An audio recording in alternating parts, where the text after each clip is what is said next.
وہ مائک عجیب سا ہے, یہ آواز سب کو جائے گی اس سے؟ بس ٹھیک ہے, نہیں میں ہاتھ میں ٹھیک ہے, مائک پرانا ہے, کرسی نیچی ہے یار, ایسے میں بات کر لیتا ہوں, میں نہیں تھکتا انشاءاللہ. السلام علیکم ورحمۃ اللہ وبرکاتہ. مبسملا ومحمدلا ومصلیا ومسلما, اما بعد, قال اللہ تبارک وتعالی وما ارسلناک الا رحمۃ للعالمین. عن ابی ہریرہ رضی اللہ تعالی عنہ قال قال رسول اللہ صلی اللہ علیہ وسلم فضلت علی الانبیاء بست اوتیت جوامع الکلم ونصرت بالرعب وأحلت لي الغنائم وجعلت لي الأرض مسجدا وطهورا وأرسلت إلى الخلق كافة وختم بي النبيون. رواه الإمام الهمام المسلم في صحيحه. اللهم صل على محمد وعلى آل محمد كما صليت على إبراهيم وعلى آل إبراهيم إنك حميد مجيد. اللهم بارك على محمد وعلى آل محمد كما باركت على إبراهيم وعلى آل إبراهيم إنك حميد مجيد. میں کھڑے ہو کے بات کر لیتا ہوں, کرسی ہٹائیں. نہیں کرسی ہٹائیں, یہ بہت نیچی کرسی ہے. نہیں ممبر بھی آپ کا ٹھیک ہے, اٹھا کے پیچھے رکھ. یہ مائک دکھاؤ مجھے, مائک اسٹینڈ. نہیں چھوڑیں, جزاک اللہ. نہیں مجھے مائک دکھائیں, یہ دکھائیں. بیٹھ جاؤ بیٹا, بیٹھ جاؤ. تو وائس دیکھو صحیح ہے, یہ آواز ہے.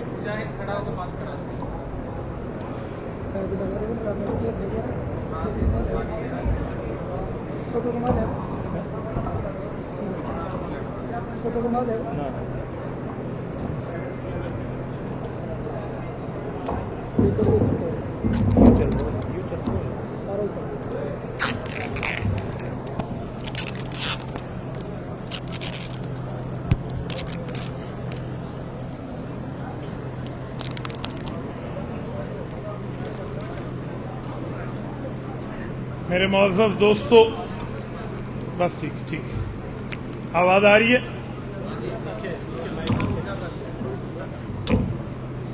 آپ کی صرف مسجد پرانی نہیں ہے, اسپیکر بھی پرانا ہے, بس بہت ہے.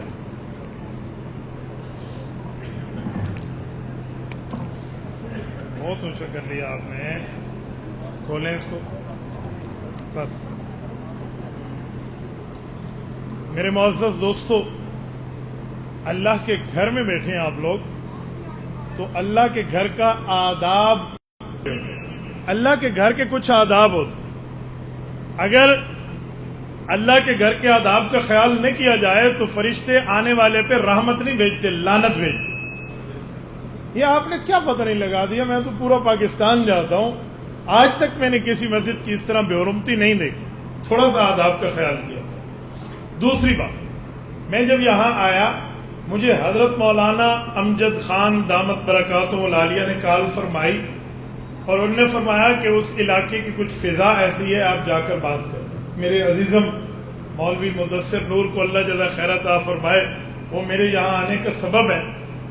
تو میں نے ابھی آنے سے پہلے معلومات لی کہ معاملہ کیا ہے, تاکہ ایک معاملہ حل کروں اور پھر اسٹیج پہ آؤں.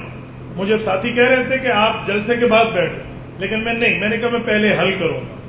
بات آئی حضرت مولانا عبدالعزیز صاحب پر. میری زندگی کی پہلی ملاقات ہے حضرت مولانا عبدالعزیز صاحب سے. آج تشریف لائے, انہوں نے اپنے عقیدے کی وضاحت دی, عقیدہ حیات النبی کے قائل ہونے کی بات فرمائی, اور یہ بات فرمائی کہ میں نے روزہ رسول پر ٹھہر کر اپنے عقیدہ حیات النبی کو اللہ رب العزت کی خدمت میں پیش کیا. جب یہ بات ہو گئی, علماء کی موجودگی میں ہوئی, میرے سامنے ہوئی, تو اب کسی کو اس بات کا اختیار نہیں ہے کہ وہ مولانا عبدالعزیز کے لیے بات کرے. دیکھو, ایک عالم دین ہو, وہ اپنی وضاحت دے دے، بات کر لے کہ جی کوئی قسم لیتے ہو مجھ سے لے لو. میں ان کی ذات تک کہہ رہا ہوں، میں کسی اور کی بات نہیں کر رہا. میں جن کو جانتا ہوں، جن سے ملا ہوں، میں ان کی بات کر رہا ہوں. حضرت مولانا نے وضاحت بھی دی، بات بھی کی. تو میرے خیال میں دل کے بھید اللہ جانتا ہے، ہمیں عالم دین کی زبان پہ اعتبار کرنا چاہیے. اس طرح کی چخ چخ اور بک بک نہیں ہونی چاہیے کسی عالم دین کے خلاف. جب وہ یہ وضاحت دے دے کہ جی میں عبدالعزیز عقیدہ حیات النبی کا قائل ہوں، رسول اللہ کے عند القبر سما کا قائل ہوں، تو ہمیں نہیں چاہیے ہم خواہ سے ان کے خلاف کوئی بات کریں. حضرت مولانا ایسی بات ہے، اب آپ کے سامنے مولانا تشریف فرمائے، ایسی بات ہے حضرت، ہو گئی بات. تو میرے خیال میں اب اس طرح کی بات مولانا عبدالعزیز کے لیے نہیں ہونی چاہیے. ہو گیا کلیئر؟ اب میں بات شروع کروں. میرے معزز دوستو، سیرت النبی صلی اللہ علیہ وسلم کا پروگرام ہے. دیکھیں سیرت کسے کہتے ہیں؟ سیرت کا مطلب کیا ہے؟ سیرت کا معنی کیا ہے؟ سیرت کہتے ہیں حالات کو، سیرت کہتے ہیں واقعات کو. میرے پاک نبی کے حالات کیا ہیں؟ میرے پاک نبی کے واقعات کیا ہیں؟ اس کے بارے میں یہ پروگرام اللہ آپ لوگوں کو جزائے خیر عطا فرمائے آپ نے رکھا اور میرے یہاں آنے کا سبب آپ لوگ بنے. تو میں اس سیرت کے حوالے سے بات شروع کر رہا ہوں. قرآن کریم بتاتا ہے رسالت مآب علیہ الصلوۃ والسلام سے پہلے جب حضرت موسیٰ علیہ الصلوۃ والسلام کا دور تھا تو حضرت موسیٰ علیہ السلام پہ رب کریم نے تورات شریف کو نازل فرمایا. حضور پاک کی آمد سے پہلے حضرت عیسیٰ علیہ الصلوۃ والسلام کی نبوت کا دور تھا تو ان کے دور میں ان پر اللہ تعالیٰ نے انجیل شریف کو نازل فرمایا. تو قرآن کریم سے پہلے تورات میں بھی، قرآن کریم سے پہلے انجیل میں بھی اللہ نے رسول اللہ صلی اللہ علیہ وسلم کا ذکر کیا ہے. سورۃ فتح آخری رکوع پارہ نمبر 26 رب کریم فرماتے ہیں ذالک مثلہم فی التوراۃ ومثلہم فی الانجیل. نبی پاک اور ان کی جماعت وہ مقدس لوگ ہیں جن کا ذکر ان کے آنے سے پہلے اللہ نے تورات میں کیا ہے، ان کے آنے سے پہلے اللہ تعالیٰ نے انجیل میں کیا ہے. میرے دوستو قرآن کریم جب آ گیا، پچھلی کتابیں پڑھنا منع ہے، پچھلی کتابوں پر اجمالی ایمان ہے. بس اتنی بات مانیں گے کہ پرانی کتابیں اللہ کی سچی کتابیں اپنے دور پہ سچی تھی، سچے انبیاء پہ نازل ہوئی. بس ہم ان کتابوں کو اب پڑھ نہیں سکتے کیونکہ رسالت مآب نے خود فرمایا لو کان موسیٰ حیا ما وسعہ الا اتباعی، کہ اگر حضرت موسیٰ علیہ السلام بھی اس دنیا میں موجود ہوتے تو وہ بھی حضور پاک کی اتباع کرتے. اب ہمارے لیے صرف قرآن ہے. ہاں ایک صورت ہے، ایک طریقہ ہے، ایک وجہ ہے کہ پچھلی کتابوں کو پڑھا جا سکتا ہے. وہ یہ ہے کہ اگر کوئی وہ عالم ہو جو مناظر ہو، جس کی یہودی علماء سے بات ہو، عیسائی علماء سے بات ہو، تو تورات انجیل زبور کے حوالہ وہ ان کو پیش کر کے انہیں اسلام کی دعوت دے، ان کی کتابوں کی بات پیش کر کے محمد الرسول اللہ کی شریعت کی دعوت دے، تو صرف وہی پڑھ سکتا ہے، باقی نہیں پڑھ سکتے. ایک مرتبہ ایسے ہوا تورات شریف کے چند صفحے حضرت عمر کو ملے، انہوں نے اٹھائے، حضور پاک کے پاس آئے. حق تو یہ تھا پہلے حضور سے اجازت لی جاتی، یا رسول اللہ تورات پڑھوں، ابھی اجازت نہیں لی. حضرت عمر نے پڑھنا شروع کر دیا. حضور پاک کا چہرہ مبارک متغیر ہونا شروع ہوا، رنگ مبارک تبدیل ہوا، غصے کے آثار آئے. تو حضرت ابوبکر صدیق نے جو پیغمبر کے چہرے کو پڑھا تو حضرت عمر فاروق کو فرمایا عمر تھوڑا خیال کرو، نہیں دیکھتے اللہ کے رسول کے چہرے پر غصے کے اثرات ہیں. حضرت عمر کہتے ہیں میں تو نیچے دیکھ کے پڑھ رہا تھا، میں نے سر اٹھا کے دیکھا، واقعی رسالت مآب کا چہرہ اقدس غصے سے لال پیلا تھا. فوراً میں نے عرض کیا رضیت باللہ ربا وبالاسلام دینا وبمحمد النبی صلی اللہ علیہ وسلم، میں تو اللہ کے رب ہونے پہ، اسلام کے دین ہونے پہ، آپ کے نبی ہونے پہ راضی ہوں. تو حضور نے فرمایا عمر آج صاحب تورات حضرت موسیٰ علیہ السلام بھی موجود ہوتے تو وہ بھی قرآن پڑھتے. پتہ چلا امت کے لیے تورات، امت کے لیے زبور، امت کے لیے انجیل پڑھنا اب نہیں ہے، کیونکہ امت کو اللہ کی کتاب قرآن مل چکا ہے. قرآن کتاب ہدایت، قرآن کتاب نجات، قرآن کتاب رسول، قرآن کتاب خدا. اسے پڑھیں گے نجات ملے گی. اس لیے عام بندہ نہیں پڑھ سکتا، لیکن یہی پاک پیغمبر نے حضرت زید ابن ثابت کو اجازت دی تھی، آپ یہودیوں کے پاس جاؤ، ان کی زبان عبرانی سیکھو تاکہ آپ لوگ سیکھ کے آؤ گے. ہم یہودیوں کو ان کی کتاب کے اندر اپنے دلائل نکال کے سمجھائیں گے. اس سے پتا چلا عام بندے کو اجازت نہیں ہے، خاص کو اجازت ہے، عوام کو منع ہے، علماء کو اجازت ہے. تو میرے پاس تورات بھی ہے، میرے پاس انجیل بھی ہے، میرے پاس زبور بھی ہے، الحمدللہ ہمارے پاس اللہ کا قرآن بھی ہے.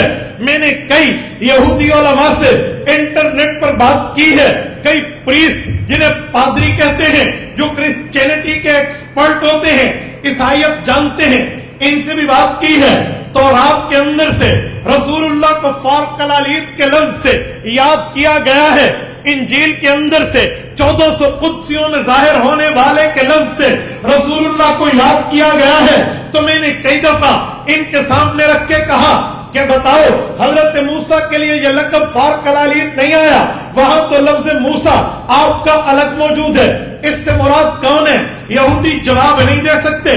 1400 قدسیوں میں فاران کی چوٹی پہ ظاہر ہونے والے حضرت رسول اللہ ہیں، حضرت عیسیٰ نہیں ہے. وہ تو فاران کی چوٹی پہ آئے بھی نہیں ہے. ہم نے جب بھی انہیں دعوت اسلام پیش کی ہے، یہ دلیل ان کے سامنے رکھی ہے. میری بات کا مطلب میرا پاک نبی وہ ہے، میری بات کا مطلب ہمارے پاک پیغمبر کا رتبہ وہ ہے جو حضور پاک اس دنیا میں نہیں آئے، آنے سے پہلے اللہ نے تورات میں بھی ان کی بات کی ہے، انجیل میں بھی. یہ سیرت النبی کا پروگرام، اس سیرت النبی کے پروگرام میں آپ اور ہم شامل.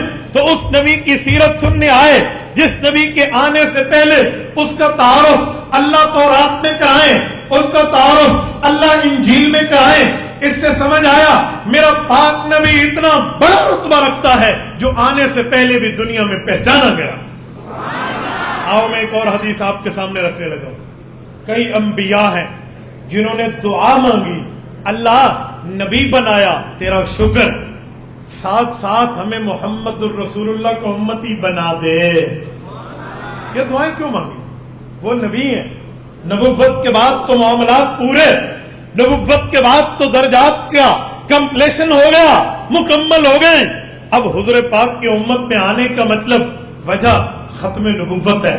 ختم نبوت والے نبی کی امت کے درجے، ختم نبوت والے نبی کی امت کے مرتبے، ختم نبوت والے نبی کی امت کے مقامات اتنے ہیں کہ ان کو دیکھ کے امت کے انبیاء بھی دعا کرتے تھے، اللہ ہمیں امت محمد سے پیدا کر دے. ہم کتنے خوش قسمت لوگ ہیں، ہمیں اللہ نے بغیر دعا کے امت محمد میں پیدا کیا، بغیر التجا کے امت محمد صلی اللہ علیہ وسلم میں پیدا کیا، بغیر درخواست، بغیر اپلیکیشن، بغیر آفر، بغیر ڈیمانڈ کے اللہ تعالیٰ نے ہمیں امت محمد سے پیدا کیا. اس پر جتنا شکر ادا کریں اس سے بھی کم ہے جتنا ادا کرنا چاہیے. قرآن کریم میں لفظ ہے نا هو اجتباکم، یہ لفظ اجتبا ہے. اجتبا یجتبی کا معنی ہوتا ہے سلیکشن کرنا، انتخاب کرنا، چننا، دیکھنا. آپ بازار میں جاتے ہو، آپ نے اپنے لیے کپڑا خریدنا ہے، جب آپ کلاتھ ہاؤس میں پہنچے کئی ورائٹی کپڑوں کی لگی ہوئی ہے، آپ ہر کپڑے کو نہیں لیں گے، آپ دیکھیں گے، جانچیں گے، پہچانیں گے، اس کی پوری سیٹنگ چیک کرنے کے بعد آپ کہیں گے یہ کپڑا کاٹ دیں، یہ نہ کاٹیں. حالانکہ وہ کہے گا یہ لے لو، جی نہیں مجھے پسند یہ ہے، میں نے اس کا انتخاب کیا ہے. میرے دوستو، ہم اور آپ اپنی چیز کا انتخاب کرتے ہیں. وجتباکم، اللہ نے محمد الرسول اللہ صلی اللہ علیہ وسلم کے امتیوں کا انتخاب کیا ہے. میں سمجھانے کے لیے کہتا ہوں، رب کریم نے رسول کریم کی جب امت کو بنانا چاہا تو اللہ نے افراد کو دیکھا، اگر پسند نہ آیا امت محمدیہ کے لیے کسی اور امت میں رکھ دیا، اگر پسند آیا کہ یہ شخص محمد الرسول اللہ کا امتی بننے کے قابل ہے، محمد الرسول اللہ کا امتی کہلانے کے قابل ہے، تو رب کریم نے اس کو یہاں رکھ دیا. اگر میں اس کی تھوڑی تفصیل دیتے ہوئے ایک جملہ کہوں، بے رب کریم نے اس دھرتی پر امت مسلمہ کا پہلا طبقہ رسول اللہ کے صحابہ حضور کی اہل بیت دی ہیں، تو اللہ نے ان کو بھی جانچا ہے، کیونکہ ان اللہ اختارنی واختار لی اصحابی، اللہ نے ان کو جانچ کے حضور پاک علیہ السلام کا امتی بنایا ہے۔ اگر میں یوں کہوں کہ رب کریم نے دیکھا ہوگا حضور پاک علیہ السلام کو نبی بنا کر بھیج رہا، لیکن مکہ مکرمہ کے ظالموں نے اس پر زمین کو تنگ کر دینا ہے، مکہ مکرمہ کے اوباشوں نے اس پر تشدد، ظلم اور بربریت کے پہاڑ توڑنے ہیں۔ پھر ایک وقت آئے گا یہ نبی ہجرت کر کے جب جانا چاہے گا تو اس کو ایسی شخصیت کی ضرورت ہوگی، ایسے فرد کی ضرورت ہوگی، ایسے شخص کی ضرورت ہوگی جو اس کی تمام ضروریات کو بھی دیکھے، اس کی دلداری بھی کرے، اس کو حبدار و وفادار و تابعدار بھی ہو۔ تو اس کو کس کا انتخاب کیا جائے؟ رب کریم نے دیکھا اس نبی نے غار میں 3 راتیں بھی گزارنی ہے، اس غار کے اندر انہیں پوری ترتیبوں کی ضروریات میسر نہیں ہوگی۔ ہاں ہمیں ایک شخص چاہیے نہ جس کو اس وقت اپنی پگڑی کی پرواہ ہو، نہ جس کو اس وقت اپنی قمیض کی پرواہ ہو، وہ اپنے قمیض کے ٹکڑے کر کے ان غار کے سوراخوں کو بند کرے، اپنی پگڑی کے ٹکڑے کر کے اس غار کے سوراخوں کو بند کرے۔ ہاں اگر ایک سوراخ رہ جائے اور پیغمبر نے آرام کرنا ہو تو اور کچھ نہیں، وہ اپنے پاؤں کی ایڑی اس سوراخ پہ رکھے، پھر اپنی گود پیغمبر کے لیے بستر بنائے اور رسول اللہ کو بلائے اور 3 دن 3 راتیں پیغمبر کو اپنی گود میں سلائے۔ اس کی ضرورت چاہیے کون بندہ ہو؟ اللہ نے انتخاب کیا تو ابو بکر نبی کی جھولی میں ڈالا۔ رب نے دیکھا ہوگا کہ جب بڑے بڑے سورما پیغمبر کے مقابلے سے عاجز آ جائیں گے اور کہیں گے وَإِذْ يَمْكُرُ بِكَ الَّذِينَ كَفَرُوا لِيُثْبِتُوكَ أَوْ يَقْتُلُوكَ أَوْ يُخْرِجُوكَ، یا پیغمبر کی گرفتاری کر لو، یا جلا وطن کر لو، یا پیغمبر کو قتل کر لو۔ یہ میٹنگ شروع ہو جائے گی دار الندوہ میں، اور نبوت کے مارنے کے لیے یہ کوئی فرق تلاش کریں گے تو اللہ تعالیٰ نے یہ دیکھ کے طے کر لیا کہ پورے مکے کے کافر خود کو بہادر، نڈر، دلیر، شجاع کہتے ہوں گے، لیکن ان سب میں سب سے بہادر جو ہوگا پھر اس کا انتخاب کریں گے اور اسے بھیجیں گے، جا تو نبی کا سر لے کر آ۔ تو ان سب میں سارے بزدل بنے، ایک بہادر بنے، سارے 2 نمبرے بنے، ایک نمبر بنے، سارے ڈرپوک بنے، ایک دلیر بنے، سارے گیدڑ بنے، ایک شیر بنے، اور وہ جائے نبوت کا سر لینے کے لیے اور ادھر سے حضور مصلی پہ بیٹھ کر اللہ سے مانگے اللہم اعز الاسلام بعمر بن الخطاب۔ یہ دعا عمر کی تقدیر سے لڑے، پھر عمر سر لینے نہیں سر دینے جائے، نبی پر کلمہ پڑھے، نبی پہ ایمان لائے، حضور کا صحابی بنے اور پوچھے کمرے میں کیوں بیٹھے؟ عمر تیری قوم ہمیں کھل کے عبادت نہیں کرنے دیتی، دار ارقم میں خفیہ طریقے سے نماز پڑھی جا رہی، تو پھر وہ بہادر اٹھے اور کہے تمہارا ابا بھی ہوا کرتا تھا، تمہاری بیویوں کو کوئی کہے تمہارے شوہر بھی ہوئے کرتے تھے، اگر تم نے اپنی اولاد کو یتیم کرانا ہو، تم نے اپنی بیویوں کو بیوہ کرانا ہو، آؤ عمر کی تلوار کے نیچے آؤ۔ عمر اسلام لا چکا، عمر ایمان لا چکا، عمر سر لے گیا تھا، سر دے کے آیا، پھر وہ کعبے کو فتح کرتے ہوئے کعبے میں کھلے عام نماز پڑھائے تو رب نے امت محمدیہ میں عمر بن خطاب حضور کی جھولی میں ڈالا۔ وجتباکم، رب نے سلیکشن کی ہے، انتخاب کیا ہے۔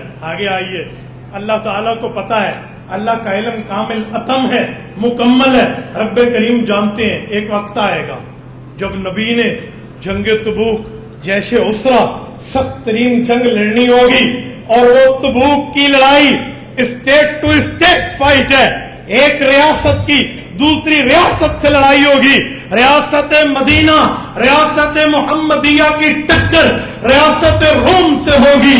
تو اس وقت مال بھی چاہیے، دولت بھی چاہیے، ثروت بھی چاہیے، مجاہدین فی سبیل اللہ کے سر و سامان کے لیے اس وقت امداد چاہیے۔ تو کون آئے؟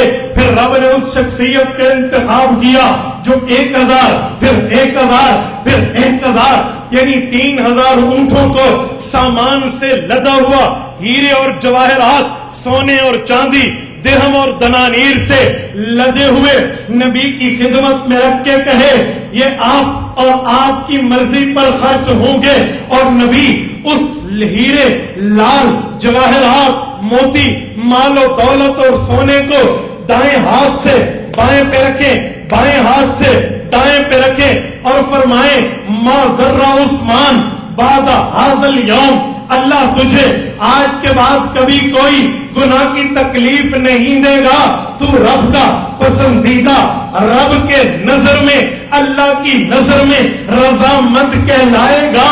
تو اس نبی کو کیا چاہیے؟ رب نے عثمان بن عفان نبی کی جھولی میں ڈال کے خلیفہ اور نبی کی جھولی میں ڈال کے صحابی بنا دیا۔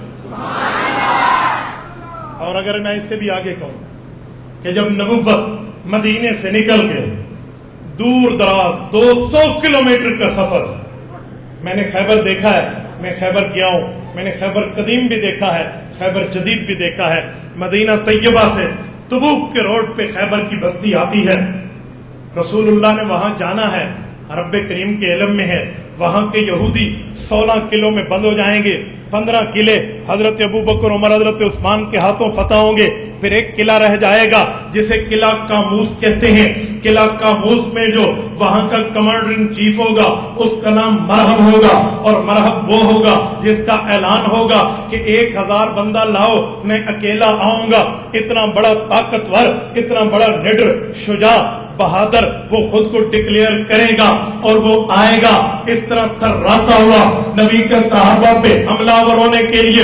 پھر حضور پاک فرمائیں گے میں کل جھنڈا اس شخص کے ہاتھ میں دوں گا جس سے اللہ بھی پیار کرتے ہیں، جس سے اللہ کے رسول بھی پیار کرتے ہیں۔ پھر بلایا جائے گا اس عظیم شخصیت کو جو نبوت کے رشتہ دار بھی ہے، نبوت کے دلدار و وفادار و حوالدار بھی ہے، انہیں بلا کر پوچھا جائے گا جنگ میں نہیں آ رہے وجہ؟ یا رسول اللہ میری آنکھوں میں آشوب چشم اتر آیا۔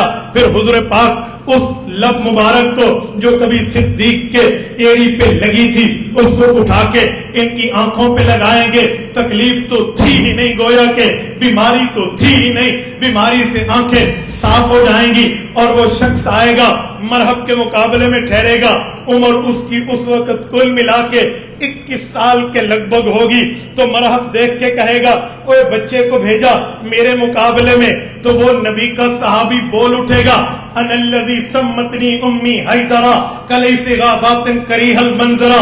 اوے بے ایمان تلوار سے میرے ساتھ دو ہاتھ کر، میں تمہیں بتاؤں گا نبوت کی دشمنی کی سزا کیا ہے، اللہ کے مقابل آنے کی جزا کیا ہے۔ آؤ پھر حملہ آور ہوں گے، اور وہ شخص ایک ہی بار میں وہاں خیبر کا در اٹھا کے پٹکے گا اور اس مرہب پہ تلوار مارے گا، تو تلوار سر سے گزر کے گردن اور دانتوں تک تلوار پہنچے گی، مرہب مرے گا، اسلام کا جھنڈا بلند ہوگا، اہل کفر کا منہ کالا ہوگا، اہل اسلام کا بول بالا ہوگا۔ تو رب کو پتا تھا اس کے لیے کون چاہیے، اللہ نے علی المرتضی جیسا شیر رسول اللہ کی جھولی میں ڈال دی۔ میں نے کہا ہوا تباہ کو پیغمبر نے چنا۔ یہ بڑا لینتھی عنوان ہے، میں نے جو شروع کیا بہت لمبا ٹاپک ہے، ایک ایک صحابی، ایک ایک نبی کی اہل بیت پر بات ہو سکتی ہے۔ میری بات کا مطلب ہم اس نبی کی امت پہ آئے ہیں جس کو اللہ نے چن چن کے بندے دیے ہیں، ہمارا بھی انتخاب ہوا ہے، ہم جتنا شکر ادا کریں اتنا کا۔ توجہ، میں نے کہا انبیاء نے دعائیں مانگی نبی کی امت میں آنے کے لیے، ان دعاؤں میں کئی نبیوں نے مانگی، لیکن جس نبی کی دعا قبول ہوئی کہ وہ حضور کی امت میں آئیں گے، نبی بھی ہوں گے، حضور کے امتی بھی ہوں گے، مجھے بتائیں وہ کون سے نبی ہیں؟ بولیے بولیے، عقیدے کی بات آئی تو کھل کے بولیے، کون سے نبی ہیں؟ حضرت عیسیٰ علیہ السلام۔ مجھے بتاؤ حضرت عیسیٰ کی دعا قبول ہوئی یا نہ ہوئی؟ بولتے نہیں ہیں، باہر والے نہیں بولتے، ہوئی یا نہ ہوئی؟ ہوئی۔ کیوں ہوئی؟ حضرت موسیٰ کی کیوں نہیں ہوئی؟ حضرت نوح کی کیوں نہیں ہوئی؟ باقی انبیاء کو کیوں امت محمدیہ میں نہیں بھیجا گیا؟ حضرت عیسیٰ کی کیوں ہوئی؟ وجہ، اس کی کئی وجہ، میں عقلی وجہ بھی رکھنے لگا ہوں، اور نصوص کی وجہ قرآن و سنت کی وجہ بھی پیش کرنے لگا. دونوں باتیں ذہن میں رکھیں. عقلی وجہ پہلے سمجھ لیجیے. حضرت تھانوی رحمۃ اللہ فرماتے ہیں واسطہ عوام سے ہو تو پہلے عقلیات پیش کرو, پھر میں قرآن حدیث کی وجہ بعد میں دیتا ہوں. عقلی وجہ یہ ہے کہ حضرت عیسیٰ کو بھیجا کیوں گیا تھا, اس کی وجہ پوچھ لیں. نمبر 1. پھر حضرت عیسیٰ کو بغیر موت کے وجہ, ہم اس کی وجہ کو تلاش کر لیں, ہمیں سوال کا جواب مل جائے. حضرت عیسیٰ کو بغیر والد کے بھیجا, سمجھانے کے لیے کہتا ہوں اتنا جلدی بھیجا, باپ کا انتظار نہیں کیا, اور جب اٹھانے کی باری آئی سمجھانے کے لیے, تفہیم کے لیے کہہ رہا ہوں, اتنا جلدی اٹھایا, ان کی موت کا انتظار نہیں کیا. کوئی وجہ تو ہوگی. تو ایک ہی وجہ ہے, وہ قرآن کریم سورۃ صف پارہ نمبر 28 صف سورت کے پہلے رکوع میں موجود ہے. وَمُبَشِّرًا بِرَسُولٍ يَأْتِي مِن بَعْدِ اسْمُهُ. وجہ یہ ہے حضرت عیسیٰ نے اعلان کرنا ہے, حضرت عیسیٰ کے ذمے اناؤنسمنٹ ہے. حضرت عیسیٰ نے بات دنیا کو مدلل مبرہن کر کے بتانی ہے. اے لوگوں, رب نے مجھے نبی بنا کے بھیجا, اللہ نے مجھے صاحب کتاب صاحب انجیل بنا کے بھیجا. جہاں میری اور ذمہ داریاں ہیں وہاں ایک ذمہ داری یہ ہے کہ میں نے خوشخبری دینی ہے. اے عیسیٰ بن مریم علیہ السلام, آپ نے کون سی خوشخبری دینی ہے؟ وہ فرماتے ہیں وَمُبَشِّرًا بِرَسُولٍ يَأْتِي مِن بَعْدِ اسْمُهُ أَحْمَدُ. میں نے خوشخبری دینی ہے, میرے بعد وہ نبی آئیں گے جن کا نام زمین پہ محمد ہوگا, آسمان پہ احمد ہوگا. یعنی محمد الرسول اللہ کی آمد, آمد مصطفیٰ کا اناؤنسمنٹ, آمد مصطفیٰ کا اعلان, آمد مصطفیٰ کی وجہ حضرت عیسیٰ کی بعثت ہے. حضرت عیسیٰ زمین پہ آئیں گے. جہاں اور وجہ ہے وہاں ایک وجہ آپ کے در یتیم کا دنیا میں آنے کا اعلان بھی ہے. میں نے کہا عقلی وجہ تو یہی ہے کہ اللہ نے ان کو اتنا جلدی حضور کے اعلان کے لیے بھیجا, ان کے باپ کا انتظار نہیں کیا. جب انہوں نے اپنی ڈیوٹی پوری کر لی, انہوں نے اعلان کر لیا, تو پھر اتنا جلدی اٹھایا کہ ان کی موت کا انتظار نہیں کیا. یہ لفظ میرے نہیں ہیں, یہ استدلال ہے مورخ اسلام علامہ ضیاء الرحمن فاروقی شہید رحمۃ اللہ علیہ. یہ علامہ فاروقی جس نے اس دھرتی پہ ہمارے بر صغیر میں جدید زمانے میں خطابت کا رنگ اسٹیج پہ دیا ہے. میں اس شخصیت کے استدلال پیش کر رہا ہوں. حضرت علامہ فاروقی کے لفظ ہیں, لفظ بڑوں کے ہیں, میں نے اپنے الفاظ میں آپ کی خدمت میں پیش کیے ہیں. توجہ, یہ تو عقلی وجہ ہے. آؤ قرآن اور حدیث سے وجہ تلاش کرتے ہیں. حضرت عیسیٰ کو کیوں بھیجا گیا؟ رب کریم نے حضرت عیسیٰ علیہ السلام کو بھیجا تو ان بھیجنے میں قرآن اور حدیث کے اندر بھی کچھ وجہ موجود ہیں. جی ہاں, قرآن اور حدیث میں وجہ موجود ہیں. یہ میں آپ کی خدمت میں 16واں پارہ پیش کر رہا ہوں. رب کریم کا قرآن ہے, اللہ کا اعلان ہے. رب کریم نے حضرت عیسیٰ علیہ السلام کی دنیا میں آمد کا ذکر کیا ہے. یہ سورت نمبر 19 ہے, سورت مریم ہے, پارہ نمبر 16 ہے, سورت کا دوسرا رکوع ہے. رب کریم نے اس میں واقعہ بیان کیا ہے حضرت عیسیٰ کی پیدائش کا. میں آپ کی خدمت میں ذرا بات کرنے لگا ہوں, توجہ رکھنا. کہتے ہیں جب انہیں بغیر والد کے پیدا کیا جا رہا تھا تو ان کی اماں مریم کے پاس حضرت جبرائیل گئے تھے. حضرت جبرائیل انسانی شکل میں گئے تھے. قرآن کہتا ہے فارسلنا الیہا روحنا فتمثل لہا بشرا سویا, ہم نے مکمل انسان کی شکل میں جبرائیل کو وہاں بھیجا تھا. جب جبرائیل امین وہاں پہ پہنچے بشرا سویا, مکمل انسان کی شکل میں, قالت انی اعوذ بالرحمن منک ان کنت تقیا, حضرت مریم نے سوال کیا تھا اے اللہ کے بندے اگر تو نیک ہے تو یہ اللہ کا ڈر, اللہ کا خوف, اللہ کی طہارت, اللہ کا تقوی, اللہ کے للہیت تیرے دل کے اندر موجود ہے تو انی اعوذ بالرحمن, مجھے پناہ چاہیے, تو میرے یہاں کیوں آ گیا؟ ایک غیر محرم کو یہاں آنے کی ضرورت کیا ہے؟ یہ حضرت اماں مریم نے سوال کیا تو رب کا قرآن کہتا ہے حضرت جبرائیل نے جواب دیا انما انا رسول ربک, میں دنیا کا بندہ نہیں ہوں, میں نہ محرم نہیں ہوں, میں کسی برے ارادے سے, برے خیال سے, بری مناسبت سے تیرے پاس نہیں آیا. انما انا رسول ربک, میں تو رب کا بھیجا ہوا فرشتہ ہوں. اماں مریم نے پوچھا اور فرشتہ ہے تو تیرا کام یہاں کیا ہے؟ تو کس بنیاد پہ آیا ہے. انہوں نے فرمایا میری ڈیوٹی ہے. پوچھا تیری ڈیوٹی کیا ہے؟ انہوں نے کہا لِأَحْبَنَ کی غلامًا زَكِيًّا، میری ڈیوٹی یہ ہے. رب کریم کا اعلان ہے اللہ تمہیں بیٹا دینا چاہتے ہیں، بڑا پاکیزہ، بڑا شریف، بڑا حسین، ماجبین، دل نشین بیٹا رب تجھے عطا کرنا چاہتے ہیں. تو اللہ نے مجھے بھیجا ہے لِأَحْبَنَ کی غلامًا زَكِيًّا، میں تمہیں پاکیزہ بیٹا دوں گا. حضرت مریم نے اس سے سوال کیا اور امپوسیبل بات ہے اور ناممکن معاملہ ہے، کیا کہہ رہے ہو؟ قالت انا یکون لی غلام، اور میرا بیٹا پیدا کیسے ہوگا؟ ولم یمسسنی بشر ولم اکو بغیا، میں میرڈ بھی نہیں ہوں، شادی شدہ بھی نہیں ہوں، بدکار بھی نہیں ہوں. یا بیٹا بدکار کا پیدا ہوتا ہے یا اولاد شادی شدہ کا پیدا ہوا کرتی ہے. میں شادی شدہ بھی نہیں ہوں، میں بدکار بھی نہیں ہوں. تو اللہ کا فرشتہ ہے کیسی بات کر رہا کہ مجھے اولاد ملے گی اور میں تو کنواری ہوں. اما مریم نے جو لاجک پیش کی ہے، دلیل پیش کی ہے، 100% ویری ویری ویلڈ ریزن ہے، 100% صحیح وجہ ہے. حضرت جبرائیل نے جواب دیا آپ کی بات ٹھیک، ہم آپ کی بات کو جھٹلا نہیں رہے، غلط نہیں قرار دے رہے، لیکن یاد رکھنا قال کذالک، آپ کے رب نے فرمایا ایسے ہی ہوگا. نہ آپ بدکاری کریں گی، نہ آپ کی شادی ہوگی، آپ کا بچہ پیدا ہوگا. فرمایا اچھا کیسے؟ پھر وجہ بتائی. فرمایا رب نے اعلان کیا فَلِنَجْعَلَهُ آیَةً لِلنَّاسِ وَرَحْمَةً مِنَّا وَكَانَ أَمْرًا مَقْضِيًّا. میں محل استشہاد پیش کر رہا، وجہ بتا رہا ہوں. توحید کی دلیل اللہ نے دکھانی ہے. ایک تو وجہ یہ ہے، دوسری وجہ وَرَحْمَةً مِنَّا، اس بچے کو رحمت والا بچہ بنانا ہے. میں رکا ہوں کوئی وجہ سمجھانے کے لیے. کس کے لیے بنانا ہے؟ کون سی چیز کے لیے؟ بولیے بولیے سارے بولیے. کس لیے؟ رحمت. اب سنو، میں نے سوال کیا تھا حضرت عیسیٰ دنیا میں کیوں آئے؟ باقی حضرت عیسیٰ امت محمدیہ میں کیوں آئے؟ باقی انبیاء کو بھیج دیا جاتا تو باقی انبیاء کو کیوں نہیں بھیجا گیا؟ حضرت عیسیٰ کو کیوں بھیجا گیا؟ آگے چلیے. سورت طٰہٰ کے بعد سورت الانبیاء ہے. سورت انبیاء کی آیت نمبر غالباً 107 ہے. جی ہاں 107 ہے. رب کریم نے اس آیت میں اس کی ایک اور وجہ بتائی. فرمایا وَمَا أَرْسَلْنَاكَ إِلَّا رَحْمَةً لِلْعَالَمِينَ، میرے نبی بھی تمام جہانوں کے لیے رحمت ہیں. توجہ رکھنا. واگا بارڈر پہ بیٹھے ہوئے دوستو، منہالہ گاؤں سے تعلق رکھنے والے ساتھیوں، ہندوستان اور پاکستان کے لائن آف کنٹرول کے باسیوں، میں آپ سے بات کرنے لگا ہوں. فرمایا اللہ تعالیٰ نے حضرت عیسیٰ برحمت، حضور پاک برحمت للعالمین، حضرت عیسیٰ کے، حضرت رسول اللہ کی امت میں آنے کی پہلی وجہ رحمت، مماثلت پھر رحمت ہے کہ یہ نبی بھی رحمت والا، وہ نبی بھی رحمت والا.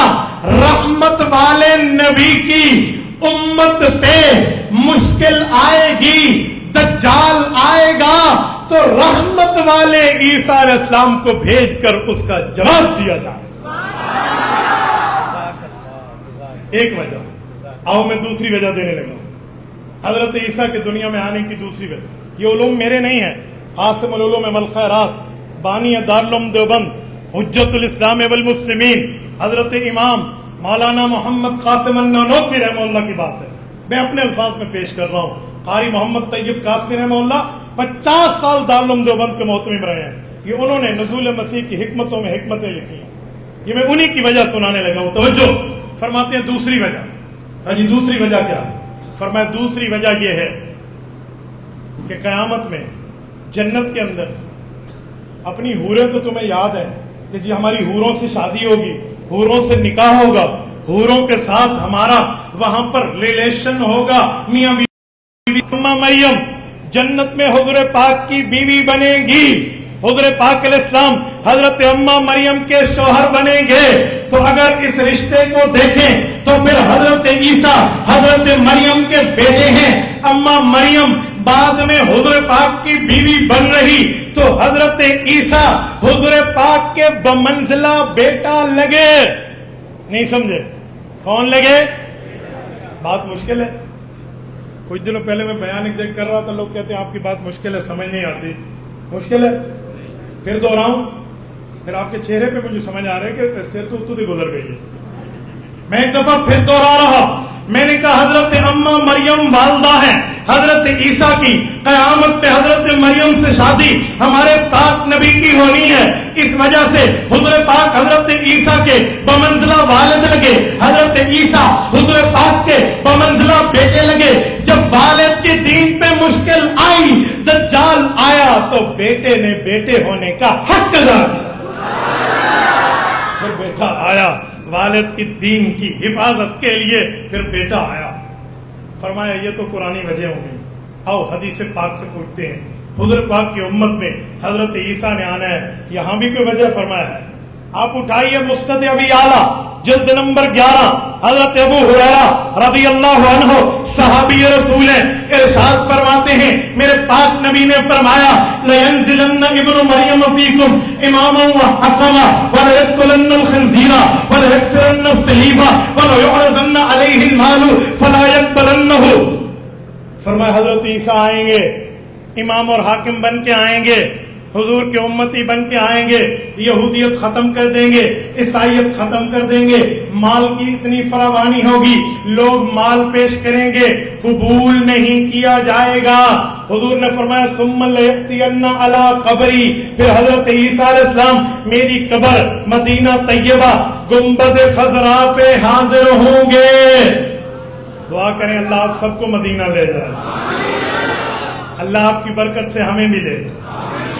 اللہ اکبر. جس وقت آپ روزہ رسول پہ جاؤ نا، ایک بندہ اپنے آپ کو دیکھتا ہے کہ یار میں کون ہوں، اپنی حالت، اپنے ایمان کو دیکھتا ہے، اپنے اعمال کو دیکھتا ہے، اور پھر رسول اللہ کی مقدس مقام کو دیکھتا ہے، تو یقین مانیے سوائے اللہ کے شکر کے بندے کے منہ سے کوئی جملہ نہیں نکلتا. ورنہ کہاں میں کہاں نگہت گل نسیم صبا تیری مہربانی. یقین مانیے وہاں جو جانے والے ہیں نا، تو ان کے لیے ایک لفظ ہے نا کہ یہ بڑے کرم کے ہے فیصلے، یہ بڑے نصیبوں کی بات ہے.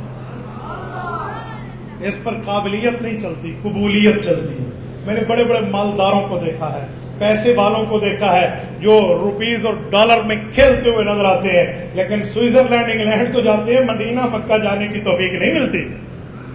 یہ مکہ اور مدینہ قسمت والا جاتا ہے، وہ جاتا ہے جس کا بلاوا آتا ہے، اور باقی بلاوے کے لیے تو آیت ہے. اذن فی الناس الحج کی تفسیر اٹھائیے. حضرت ابراہیم علیہ السلام پر ہم نے فرمایا تھا ابراہیم اعلان کریں لوگ حج پہ آئیں. حضرت ابراہیم نے پوچھا یا اللہ میں اعلان کر دوں اے لوگوں یہاں حج پہ آؤ، سننے والا تو ایک ہی میرا بیٹا میری بیوی، اور تو یہاں کوئی نہیں ہے. بواد غیر ذی زرع، یہاں تو اگتی بھی کوئی چیز نہیں ہے، میں کنہیں اعلان کر دوں؟ رب نے فرمایا ابراہیم آپ کا کام سنوانا نہیں ہے، آپ کا کام اعلان کرنا ہے، سنوانا آپ کے رب کا کام ہے.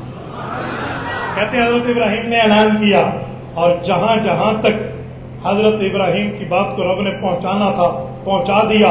عالم ارواح تک، روحوں تک آواز پہنچا دی. تو کہتے ہیں حضرت ابراہیم کی آواز سن کے جس نے ایک مرتبہ لبیک کہا وہ ایک مرتبہ حاضری دے گا، کئی مرتبہ کہا تو کئی مرتبہ حاضری دے گا. مجھ سے ایک دن ایک شخص نے پوچھا کہ مولانا کیسے پتہ چلے گا کہ اسی کا ایسی یا نہیں، اسی بھی آنکھیں کیسے پتہ چلے گا؟ میں نے کہ وہاں جا کے پتہ لگے گا. یہ وہاں جا کے پتہ لگے گا نا. کوئی چیزیں ایسی ہوتی ہیں جو کر کے سمجھ آتی ہیں، ایسے نہیں ہے. کسی پر ایک جملہ کہہ دو برداشت کر لو گے. حضرت قائد جمعیت دامت برکاتہم العالیہ نے قومی اسمبلی میں حکومت سے کہا نا کہ میں نے تمہیں کہا نا پنگا نہ لو، فارم 47 کی حکومت نہ بناؤ، ٹھیک ہے؟ تو انہوں نے پوچھا کہ حضرت پنگا کسے کہتے ہیں؟ تو مولانا نے کہا پھر یہ تو لے کے پتہ چل جائے، لے کے پتہ چل جائے نا. تو یہ بھی آپ کو وہاں جا کے پتہ چلے گا کہ آپ نے کتنی مرتبہ کہا تھا، ایک مرتبہ یا کئی مرتبہ. توجہ، میں بات چلا رہا تھا کہ حضرت عیسیٰ علیہ السلام رسول اللہ کے روزہ اقدس پہ آئیں گے، اور میں نے بات چلائی کہ بندہ خود کو بھی دیکھتا ہے، اپنے اعمال کو بھی دیکھتا ہے، آقا انعامدار کی جگہ کی عظمت کو بھی دیکھتا ہے. اب توجہ رکھیں، میں ایک جملہ سمجھاتا ہوں. جس وقت روزہ رسول پہ جانا ہونا، اللہ اکبر، میں اس کی بات کر رہا ہوں جو اس لاہور کی شان ہے. میں اس حضرت مولانا احمد علی لاہوری رحمہ اللہ کی بات کرنے لگا ہوں جس کی وجہ سے ہم لاہور کو پہچانتے ہیں. حضرت مولانا احمد علی لاہوری رحمہ اللہ کی بات، حضرت آپ حیران ہوں گے، مولانا عبدالعزیز صاحب ان کا بھی نام ہے، جو مدینہ طیبہ میں ایک بزرگ ہیں، وہ مجھے لے کر گئے نا روزہ رسول پہ. وہ کی ہو گیا روزہ رسول پہ جب میں پہلی مرتبہ جا رہا تھا تو مولانا نے میرے آنے سے پہلے مدینہ کی جو اخبار المدینہ ہے نا اس میں خبر لگوا دی تھی کہ جی مفتی عبدالواحد قریشی آ رہے ہیں. 4-5 ساتھی جمع ہو گئے. ہم نے سلام کے لیے جانا تھا تو میں نے اس دن اپنے نئے کپڑے خوشبو پوری تیار کر رکھی تھی کہ زندگی میں پہلی بار سرکار کی خدمت میں جانا ہے. آپ مجھے بتائیں بندے کی کیا اس وقت حالت ہوگی جب بندہ سوچے کہ صبح میں مدینے جانا ہے. خوشی کو تو رات لے نیند ہی نہیں آنی نا. اللہ ہم سب کو عطا فرمائے. یہ ہنسنے کی بات نہیں ہے، یہ درد دل کی بات ہے. میرے ساتھیوں، جب مدینہ طیبہ حاضری کے لیے گیا نا تو مولانا عبدالعزیز صاحب مدینہ منورہ والے مجھے ایک پیارا جملہ کہا. انہوں نے کہا مفتی صاحب کیسے سلام پڑھیں گے جا کر؟ تو ہم نے جو کتابوں میں پڑھا ہے، قرآن حدیث میں پڑھا ہے، فقہ میں پڑھا ہے، میں نے پوری ترتیب بتائی. جائیں گے حضور پاک علیہ السلام کو سلام کریں گے، حضرت ابوبکر کو کریں گے، حضرت عمر کو کریں گے، اور وہاں کو دعا کی درخواست کریں گے، حضور پر درود پڑھیں گے، جن دوستوں نے سلام دیا ہوگا ان کا سلام دیں گے. اور چل میرا بھائی یہی ترتیب ہے نا، ہے یا نہیں؟ بولتے نہیں ہیں. تو میں نے کہا یہی کروں گا. اس نے مجھے کہا مولانا ایک چیز آپ مس کر گئے. میں نے پھر سوچا، میں نے کہا جی سارا بتایا. کہا جی مس کر گئے. اچھا میری بس ہو گئی. میں نے کہا جی مجھے اتنا پتا ہے، آپ بتائیں. تو مجھے کہنے لگے کہ آپ قادری کہتے ہیں خود کو. مولانا احمد اللہ لاہوری رحمہ اللہ بھی قادری تھے. سلسلہ قادریہ میں حضرت شیخ عبد القادر جیلانی رحمہ اللہ مرکزہ کا سلسلہ قادری ہے. تو وہ اس بزرگ تھے. آپ کو سلسلہ قادریہ میں بیعت بھی ہے. آپ کو نہیں پتا حضرت لاہوری رحمۃ اللہ کا طریقہ کیا تھا؟ حقیقت میں مجھے نہیں پتا. میں مینو نہیں پتا، مینو دس دو. یہ ایسے ہی ہے، جب آپ کو مسئلہ پتہ نہ ہو تو آپ پوچھ لیں کہ مجھے نہیں پتا. تو انہوں نے مجھے کہا کہ حضرت لاہوری رحمہ اللہ جب یہاں تشریف لائے تو ہمارے والد محترم نے ان کا استقبال فرمایا. کہ میں اس لیے سنا رہا ہوں کہ لاہور میں ٹھہرا ہوں تو لاہور کو لاہوریوں کی بات سنا رہا ہوں. انہوں نے کہا حضرت لاہوری آئے، حضرت نے فرمایا نبی پاک کے روزے پہ جائیں گے، تمام اسی طرح صلاۃ و سلام کی ترتیب رکھیں گے جیسے ہے، لیکن ایک کام اور بھی کریں گے. کہ وہ کیا ہے؟ کہ اپنے ایمان کو اپڈیٹ کریں گے، ایمان کی تجدید کریں گے، ایمان کی تحدیث کریں گے. کہا جی ایمان کی تجدید کا معنی؟ انہوں نے کہا جناب ابو طالب کے پاس حضور علیہ السلام گئے تھے نا اپنے چچا کے پاس. کیا کہا تھا کہ چچا جان میرے کان میں کلمہ پڑھ لے، میں اکیلا تیرے کلمے کا گواہ کافی ہوں. فرمایا تھا یا نہیں؟ کہتے جی ہاں. تو کہا آج ہمیں موقع ہے، ہم حضور کے سامنے کلمہ پڑھ کے ایمان کا گواہ کیوں نہ بنا لیں؟ ہمارا موقع ہے نا. اس موقع کو کیوں ضائع کرتے ہو؟ اپرچونٹی ہے، اس کو نہیں جانے دینا. اتنا زیادہ آپ کے لیے بونس مل رہا ہے کہ آج اپنے ایمان کا گواہ سرکار کو بنا لو اور وہیں عرض کرو یا رسول اللہ میں آپ کی خدمت میں کلمہ پڑھ کے آپ کو اپنے ایمان پہ گواہ بنا رہا ہوں، کیونکہ آپ کا لقب صادق بھی ہے، امین بھی ہے. یہ امین ہے کیونکہ امانت آپ کے پاس لوگ رکھواتے تھے. میں کلمہ پڑھ کے امانت آپ کے حوالے کر رہا ہوں، قیامت میں مجھے یہ امانت واپس فرما دے. اور پھر حضرت لاہوری کے ایک ذوق ہے، فرمانے لگے کہ حضرت لاہوری رحمۃ اللہ علیہ نے وہاں عشق رسالت میں تڑپ کے ایک جملہ فرمایا. اور وہ کہنے لگے سنو، جب بندہ کوئی لین دین ایک دوسرے سے کرتا ہے نا تو کم از کم گواہ بھی ہونے چاہیے. کہا جی ہاں. تو کہا کم از کم 2 گواہ ہیں، ذوا عدل جسے قرآن کہتے ہیں فَلْيَكْتُبْ بَيْنَكُمْ كَاتِبٌ بِالْعَدْلِ. تو کہا 2 گواہ ہوں کہ میں نے حضور کو امانت دی ہے. تو اللہ نے یہ 2 گواہوں کا نصاب بھی روزے میں پورا کر لیا ہے. 2 گواہوں کا نصاب بھی روزے ایک دس میں مکمل کیا. آپ کلمہ پڑھ کے حضور کو امانت دیں، ابو بکر عمر کو گواہ بنائیں. کل قیامت میں تمہارے ایمان کی گواہی محمد الرسول اللہ کی زبان سے آئے، اس لین دین کی گواہی ابو بکر عمر سے آئے، تمہیں دنیا کی کوئی طاقت جنت جانے سے نہیں روک سکتی. یہ میرا او کما قال. حج اور عمرہ کرتے ہوئے جب میری قبر پہ تشریف لائیں گے اور آ کر سلام کریں گے، فقال یا محمد لأجیبنہ، فرمایا وہ سلام کریں گے. حضور نے فرمایا میں ان کے سلام کا جواب دوں. میں ایک وجہ پوچھنے لگا ہوں، سلام کا جواب تو حضور ہر مسلمان امتی کو دیتے ہیں. قرآن پاک میں وَإِذَا جَاءَكَ الَّذِينَ يُؤْمِنُونَ، تو جب بیٹا اچھا کام کرے تو باپ اس کا استقبال کرتا، والد استقبال کرتا. تیسری وجہ، چوتھی وجہ لیجیے. فرمایا یہ وجہ یہ سارے نبوت کو آنے سے پہلے جانتے اور پہچانتے ہیں. تو پتہ چلا میرا پاک نبی صرف صرف نبی نہیں ہے، امام الانبیاء ہے، صرف امام الانبیاء نہیں ہے، رأس الانبیاء ہے، انبیاء کی بنیاد ہے، صرف یہاں پہ بنیاد نہیں ہے۔ تو میں علوم نانوتوی میں ایک جملہ کہوں، ایک نبی ہوتا ہے، ایک نبی الانبیاء ہوتے ہیں، کا نبی وہ ہوتا ہے جس کا کلمہ امت پڑھتی ہے، نبی الانبیاء وہ ہوتے ہیں جس کا کلمہ امت بھی پڑھتی ہے، امت کے انبیاء بھی پڑھتے ہیں۔ کہتے ہیں اس کو ہماری نجات ہے، نبی نے سچ سکھایا، سچ بولنا ہوگا، نبی نے اچھائی سکھائی، اچھائی کرنی ہوگی، نبوت نے ہمیں پڑوسی کے حقوق بتائے، ادا کرنے ہوں گے، ماں باپ کا احترام بتایا، کرنا ہوگا، علماء کی عزت بتائی، کرنی ہوگی، عقیدہ توحید بتایا، رکھنا ہوگا، عقیدہ رسالت بتایا، عمل کرنا ہوگا، معیار صحابیت بتایا، تسلیم کرنا ہوگا، معیار اہل بیت کی عزت بتائی، عزت و تکریم و تقدیس بتائی، بجا لانی ہوگی، نبی پاک نے فقہاء کی عزت بتائی، عمل کرنی ہوگی، اولیاء کی عزت بتائی، ہمیں عزت کرنی ہوگی، نبی پاک نے چھوٹوں کے اوپر شفقت سکھائی، کرنی ہوگی، نبی نے سچ بولنے میں سچی تجارت بتائی، سچی تجارت کرنی ہوگی، نبی نے جھوٹ سے منع کیا، منع ہونا ہوگا، زنا سے روکا، روکنا ہوگا، ہمیں نبی نے گالی سے روکا، روکنا ہوگا، نبی پاک نے دھوکے سے روکا، روکنا ہوگا، کرپشن سے روکا، روکنا ہوگا، ماں باپ کی عزت نہ کرنے سے روکا، یا ماں باپ کی بے عزتی سے روکنا ہوگا، پڑوسی کے حقوق